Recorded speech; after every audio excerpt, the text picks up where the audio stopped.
Pode começar, filha.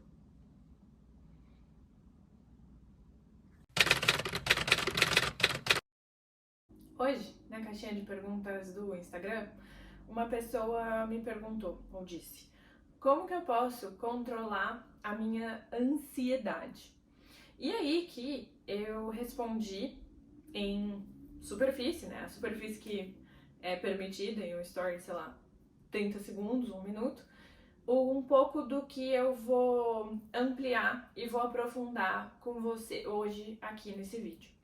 E eu espero de verdade contribuir, agregar aí na tua vida. Eu vou trazer bastante informação, então presta atenção, porque coisas muito preciosas assim, que foram objeto dos meus estudos ao longo de muitos anos.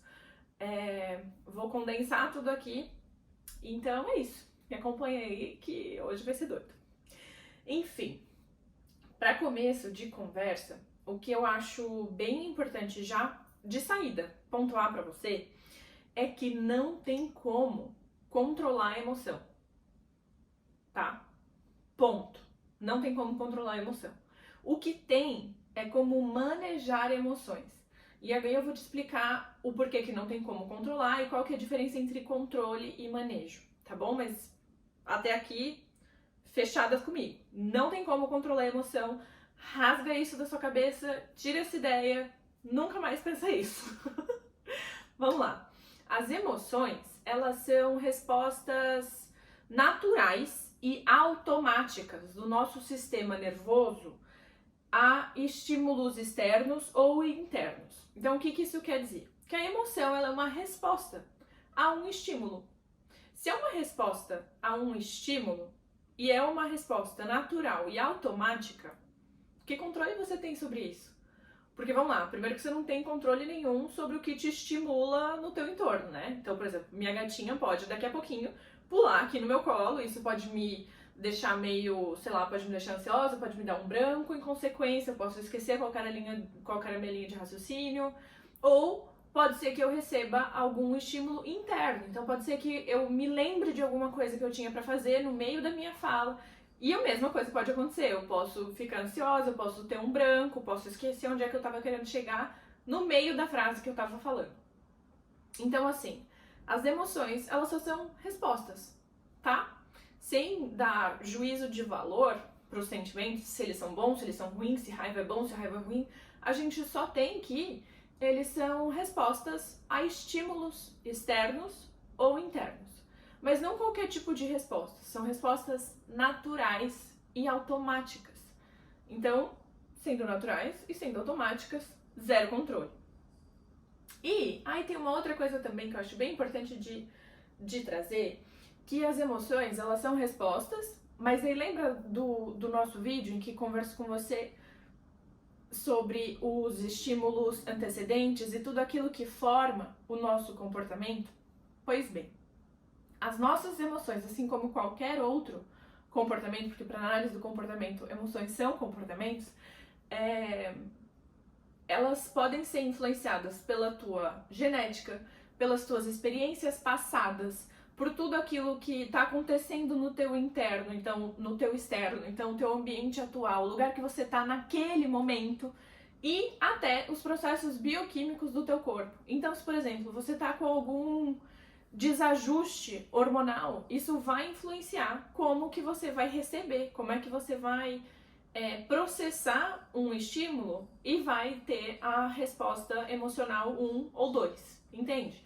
Da mesma forma, a genética. Então, agora eu já não me lembro mais em qual dos vídeos, mas provavelmente foi no primeiro, sabe-se que se uma mãe, durante a gestação, tem uma dose, uma taxa muito alta de estresse, o filho vai sim desenvolver, ou tem muita chance de desenvolver uma predisposição à sensibilidade a estresse, ou a maior irritabilidade, enfim.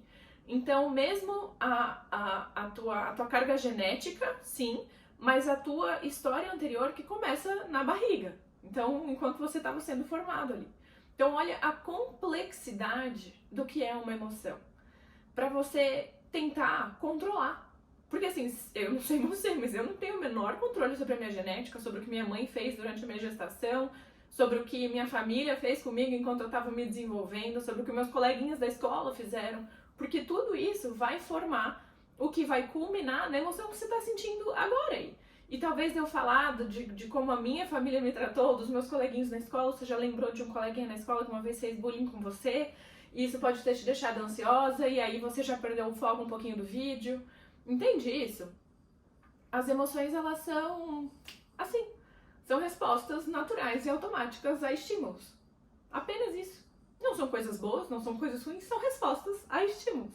E uma vez que a gente considera aí elas, né, sem essa carga, sem esse peso, esse julgamento de ser uma coisa ou outra, as coisas mudam completamente de figura. Eu paro de tentar controlar a minha emoção e eu passo a tentar regular elas melhor. Eu passo a tentar manejar elas de forma que me aproxime daquilo que eu quero viver ou que eu quero experimentar.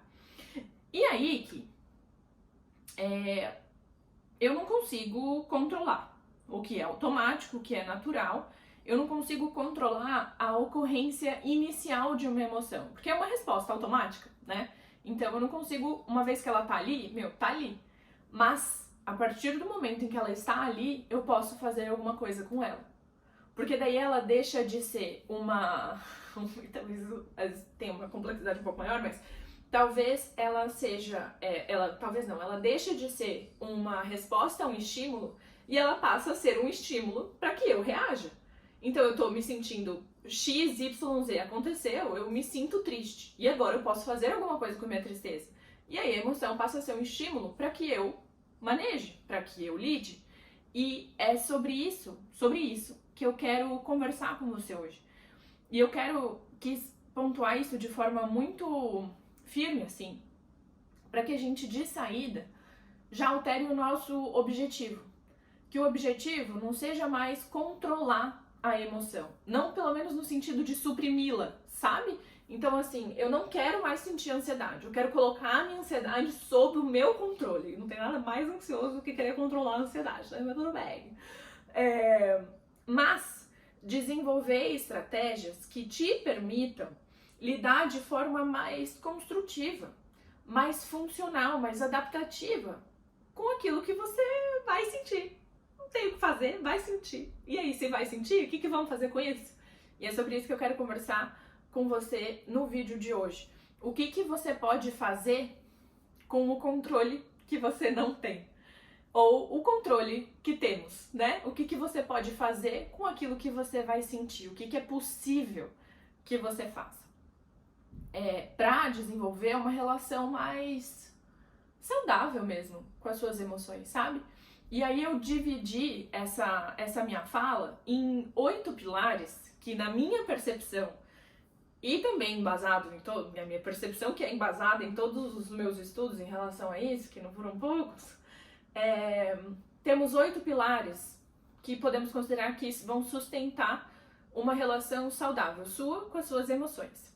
E aí o primeiro pilar, que pra mim ele possivelmente é o mais central de todos, é um sono de qualidade. E aí olha que interessante, né? Até pouco tempo atrás, até talvez uns 6 meses atrás, antes de eu realmente me debruçar para estudar sono, eu não tinha ideia da potência que um sono de qualidade tem. Mas é praticamente central. E por que é central? O sono, ele é crucial para a regulação emocional. O sono, ou a falta de sono, pode levar, por exemplo, a alteração de humor, irritabilidade, dificuldade de concentração, dificuldade na tomada de decisões. Tudo isso porque você dormiu mal. E como que isso acontece, né? Ou por que isso acontece? Um sono de qualidade, ele ajuda a fazer o ajuste, ou fazer o equilíbrio dos níveis de neurotransmissores. E que efeito que isso tem? Isso melhora a tua função cognitiva, isso permite uma regulação mais eficaz das tuas emoções, e faz tudo isso através como eu posso colocar isso? ele melhora a capacidade modulatória do teu córtex pré-frontal, que é uma região do teu e do meu também, cérebro, que fica aqui atrás da caixa da testa, do osso da testa. O córtex pré-frontal é essa partezinha do cérebro que está aqui na frente. E essa partezinha do cérebro é como se fosse a central de controle, sabe? É a parte do teu cérebro que é responsável por fazer você, por exemplo, tomar uma decisão racional. É você conseguir, por exemplo, atrasar uma recompensa. Então, vamos lá. É a parte do teu cérebro que vai falar, não é hora de comer chocolate agora, sabe? Eu vou deixar esse chocolate para comer no final de semana. Os seres humanos são os únicos organismos capazes de atrasar uma recompensa. E a gente só consegue atrasar a recompensa, não porque somos os únicos que têm córtex pré-frontal, porque alguns outros animais não, tem sim, mas a gente tem muitos neurônios no nosso. Então, isso permite com que o nosso raciocínio ligado a essa partezinha aqui do cérebro seja muito mais forte, muito mais potente do que de qualquer outro animal. E aí, que impacto que isso tem?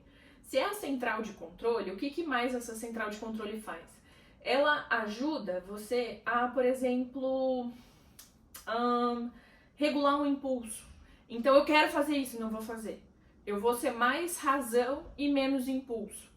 E como que faz isso, né? A amígdala, que é uma partezinha importante do nosso sistema límbico, falei sobre ela no vídeo anterior.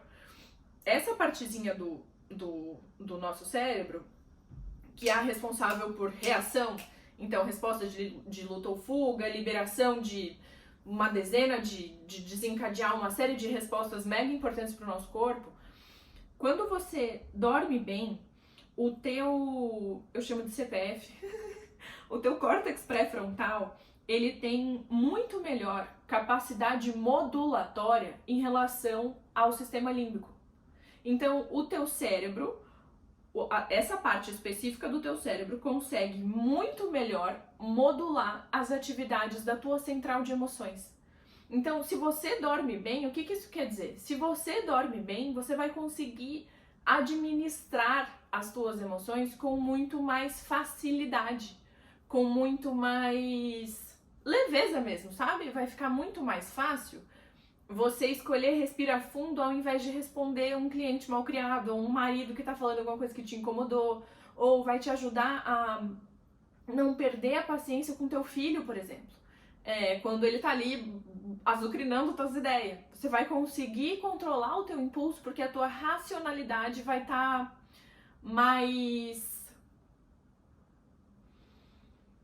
viabilizada, talvez. Acho que é uma boa forma de falar.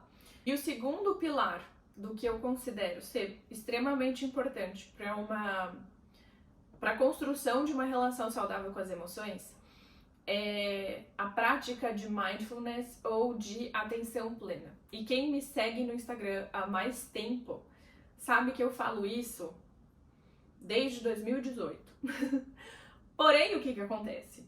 Até hoje não se obteve nenhum paper, nenhum estudo, nenhum experimento que tenha sugerido o que estudos iniciais com mindfulness já descobriam há anos atrás, que a prática de mindfulness é 10 de 10 para te ajudar no controle e no manejo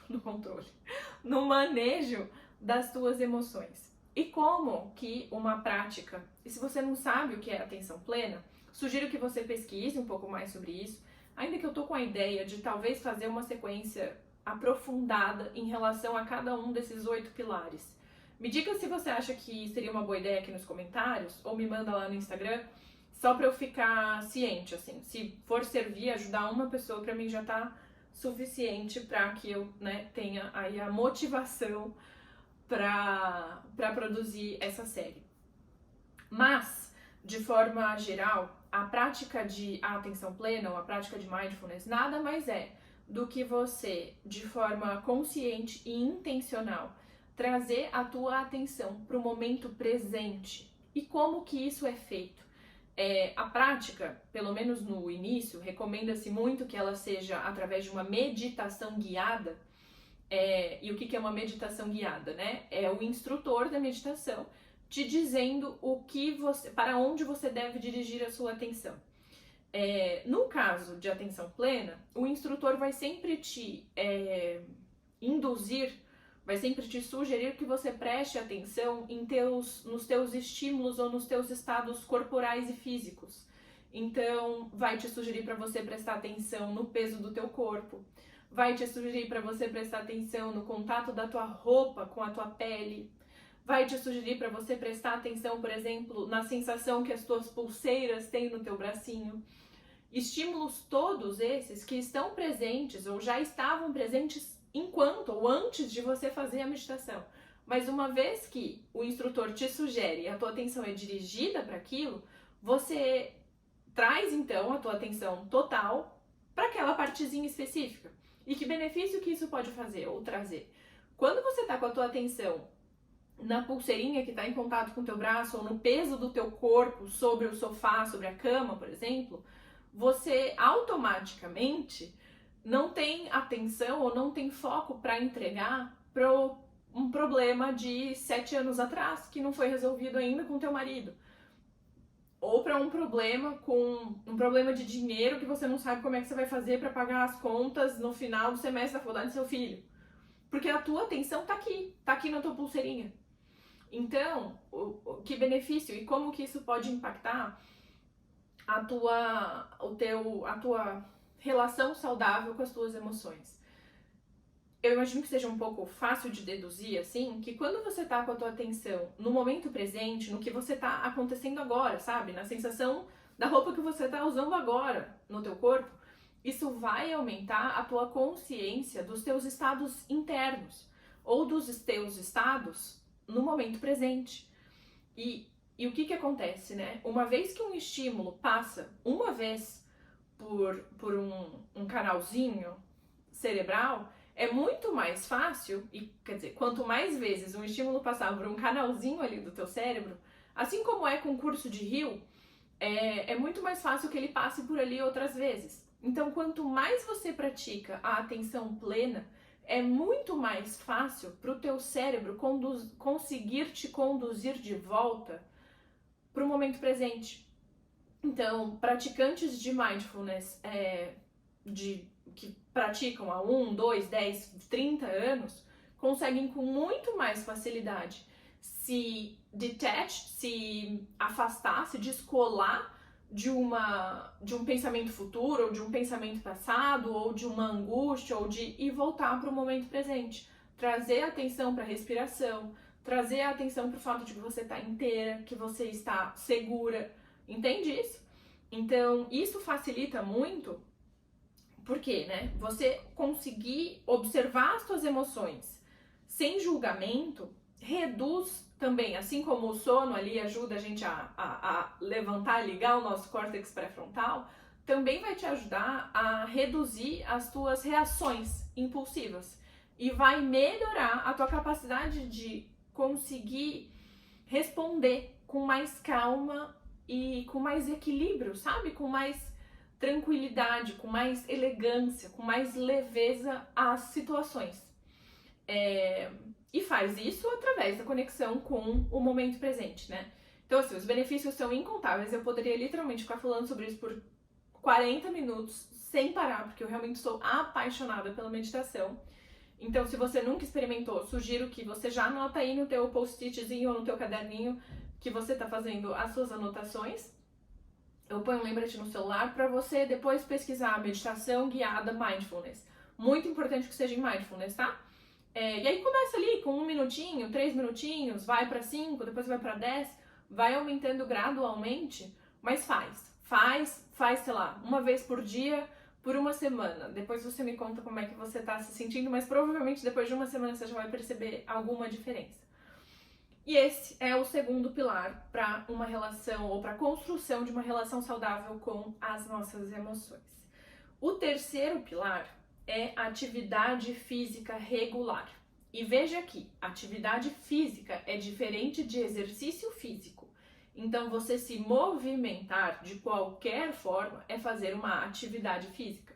Então, você limpar a sua casa é uma atividade física, você fazer uma caminhada é uma atividade física, você ir até o mercado a pé é uma atividade física, você nadar um pouquinho na piscina do teu prédio, ou no mar, ou no rio, atividade física.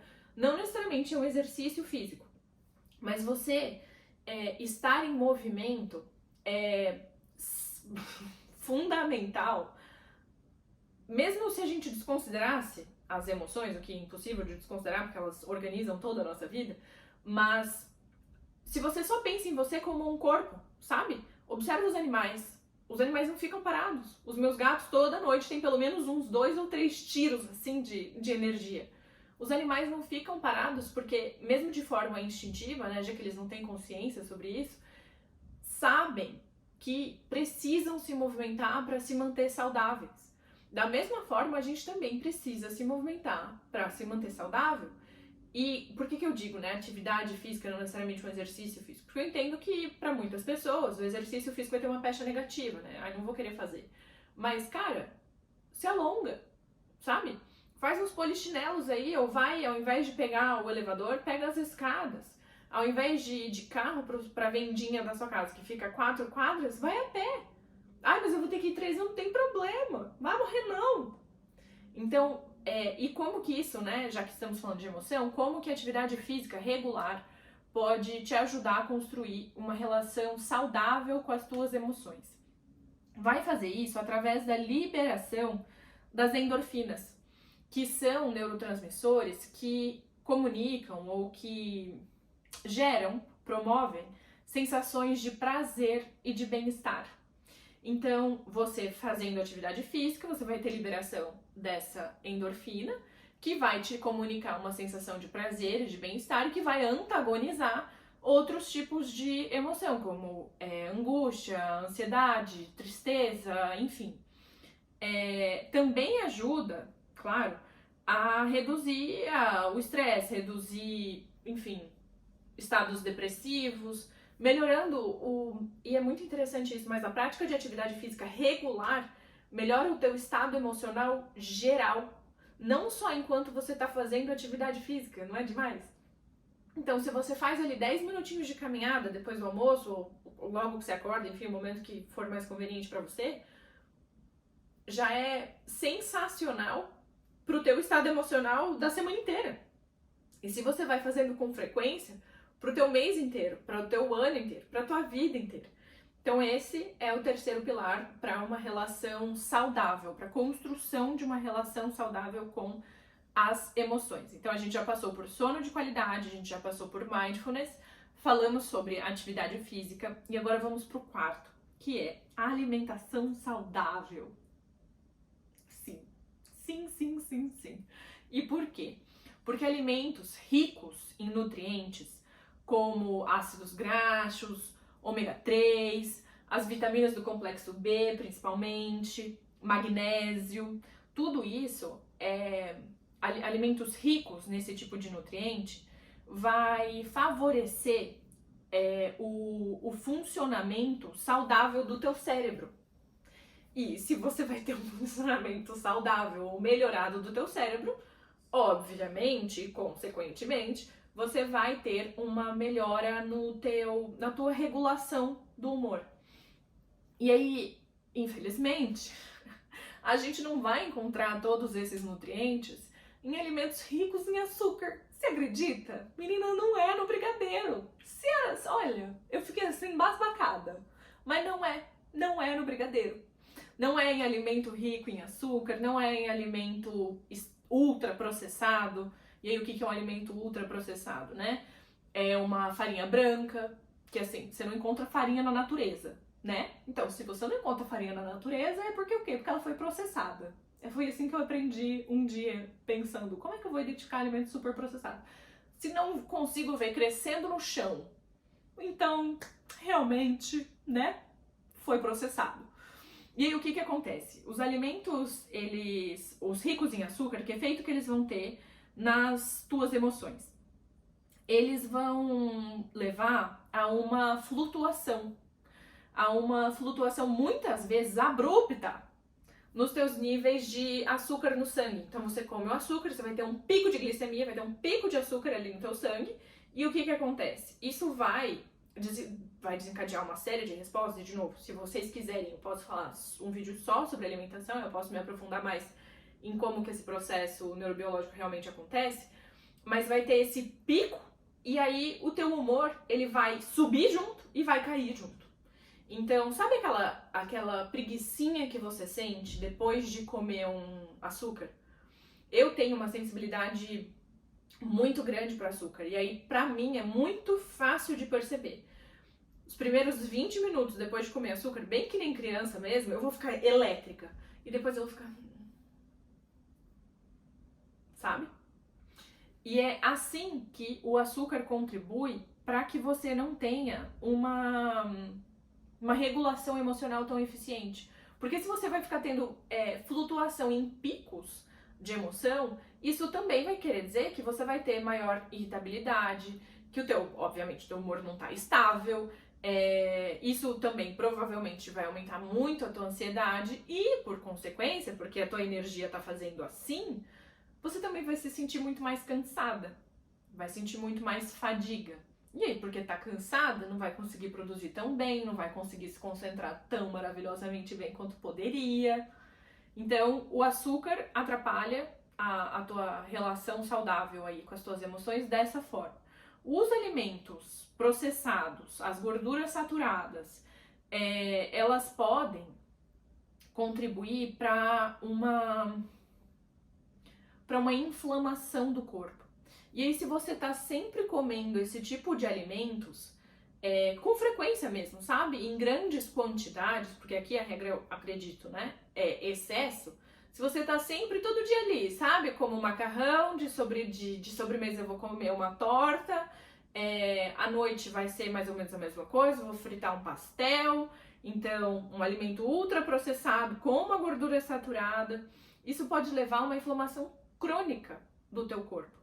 E uma inflamação sistêmica, né, uma inflamação total do teu corpo, tá associada, de acordo com vários estudos, com distúrbios de humor. Então, distúrbios de humor, né? Depressão e ansiedade, por exemplo.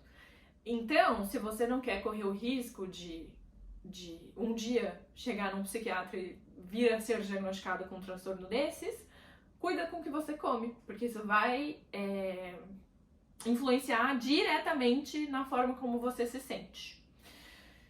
Tá, fechamos então o ponto 4. Acho que deu pra ficar bem claro que você cuidar com aquilo que você ingere, né, vai influenciar diretamente a forma como você se sente. E aí, vamos falar então, ponto 5, nas estratégias de redução de estresse. E curiosamente, o vídeo de ontem foi sobre isso, né, o estresse que enfrentamos. Então eu vou sugerir para você duas coisas. Estratégias de remoção de estressores, né? E estratégias de inoculação ao estresse, que foi aquilo que eu conversei com vocês no vídeo anterior. Se você não assistiu, vale a pena assistir, mas é basicamente o conceito de você se expor a pequenos estressores para que você vá gradativamente fortalecendo o teu músculo de manejo daquele estresse. Como que você... Bom, remoção do estresse é meio óbvio, né? Você retira o que tá te causando estresse, então se é um namoro, você termina o namoro, enfim, coisas assim. Mas estratégias de redução de estresse são técnicas de relaxamento, respiração profunda, yoga, e tudo isso, acho que faz o mindfulness mesmo, é uma estratégia de redução de estresse, e eu quis colocar ele em segundo lugar, porque eu realmente sou muito fã mesmo. Mas se você não quiser testar, tem todas essas outras formas que você poderia procurar, ir atrás, enfim. Essas estratégias, elas podem ajudar você a controlar os níveis de cortisol, que é o hormônio do estresse. Número 6, conexões sociais. E aqui, para os meus queridos antissociais, é onde o bicho pega. Mas não é qualquer conexão social não, tá? É conexão social saudável. E o que isso quer dizer? Aquela conexão social, aquele amigo que vai te deixar com um quentinho no coração, sabe? Não aquele amigo que vai ficar te forçando a tomar a terceira saideira, não aquele amigo que vai ficar te enchendo o saco porque você está tentando mudar de vida, não aquele melhorar de vida, não aquele amigo que critica o teu corpo, que faz comentários inconvenientes em relação ao teu relacionamento, enfim, que te deixa desconfortável em ser quem você é ou possuir o que você tem, enfim. Conexões sociais saudáveis são aquelas que te estimulam a ser mais de quem você é. E aí também já temos, gente, estamos com bastante vídeo, viu? Temos um vídeo que fala sobre, o título é As Mesas em que Sentamos, que eu falo sobre isso, sobre a importância da gente se circundar de pessoas, né? Que se pareçam com aquilo que a gente quer ser, que tenham hábitos parecidos, e até quando eu tô dizendo, né, que a gente se circunde, eu tô falando também de redes sociais. Então, que as pessoas que você acompanha nas redes sociais sejam pessoas que favoreçam ali o desenvolvimento de uma relação saudável com as suas emoções, porque isso faz todíssima diferença. Ponto 7. E para uma psicóloga, acho que demorou para chegar a esse, mas chegou, o momento chegou, que é terapia e aconselhamento. Coloquei esse em ponto 7, mesmo sendo eu psicoterapeuta e cliente que se beneficia muitíssimo de fazer terapia. Por quê? Porque eu entendo que terapia não é para todo mundo, né? Que não beneficia todo mundo, que não pode não necessariamente estar nas possibilidades financeiras de todo mundo. Então, coloquei nesse ponto aqui porque é muito importante, ajuda muito, é afinal um pilar, mas não é tão central quanto, por exemplo, o sono, atividade física. Tá mais ali na beirinha, sabe? Vai dar uma desmoronadinha, se você não fizer, vai, mas dá pra manejar com outras coisas. Por que a terapia ajuda? Porque um bom terapeuta vai te ensinar, mesmo que não de forma teórica, mesmo que ele não fique ali te dando um papelzinho, te mostrando as coisas, porque tem terapeutas que não operam dessa forma, vai te ensinar a fazer regulação emocional. Vai te ajudar a resolver os teus problemas. E porque você vai ter melhores estratégias de resolução de problemas, você vai experimentar estados emocionais menos graves, menos intensos, porque você vai conseguir manejar os problemas. Não há por que ter um grande desespero.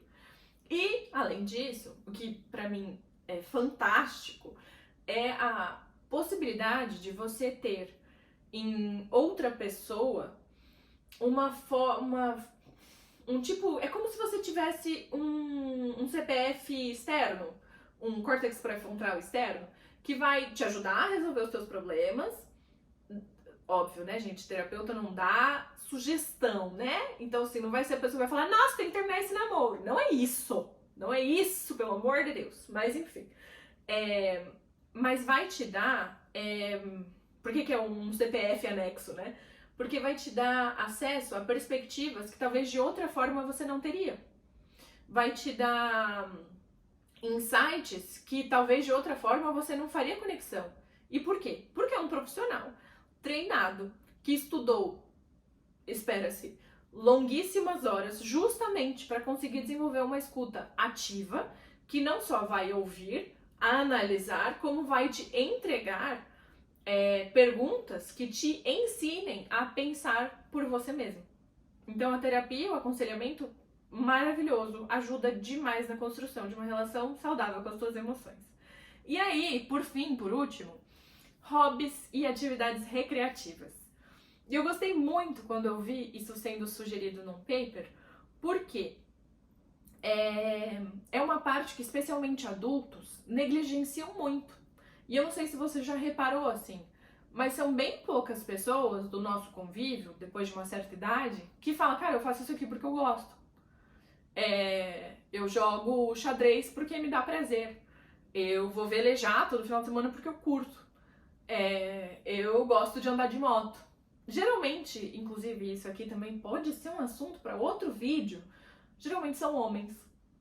Mulheres têm, e aí podemos um dia falar sobre isso, socialmente, né, é construído um senso menor da importância de um hobby, de ter alguma coisa para lazer.